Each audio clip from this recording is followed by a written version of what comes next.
আমি আজও চলে আসলাম নতুন স্বাদের নতুনভাবে একটা রেসিপি নিয়ে। দুটো বেগুনকে ছোট ছোট করে কেটে নিলাম, তারপরে পেঁয়াজ কুচি, টমেটো কুচি, আদা, রসুন আর কাঁচা লঙ্কা নিয়ে নিলাম। এবার রসুন, আদা আর কাঁচা লঙ্কাগুলোকে পেস্ট করে নিলাম। এবার কড়াইতে একটু তেল দিয়ে ডিমের ভুজিয়া বানিয়ে নিলাম। অন্যদিকে দেখো, মেয়ে চলে এসেছে একটু আদর খেতে।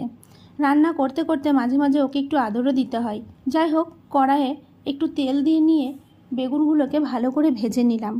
আবার সেই তেলেই আমার কুচিয়ে রাখা পেঁয়াজগুলো দিলাম, সেটাকেও একটু ভালো করে ভেজে নিয়ে তাতে রসুন, আদা, কাঁচা লঙ্কার পেস্টটা আমি দিয়ে দিলাম। এবার কিছুটা সময় এটাকেও নাড়াচাড়া করে নেওয়ার পরে তাতে দিয়ে দিলাম নুন, হলুদ, কাশ্মীরি মির্চ আর জিরে গুঁড়ো।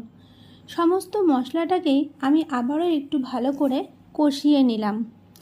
একটু কষিয়ে নেওয়ার পরে এটার ভিতরে আমি দিয়ে দিলাম কিছুটা কুচিয়ে রাখা টমেটোগুলো। সেই টমেটোগুলোও ভালো করে কষিয়ে নিলাম।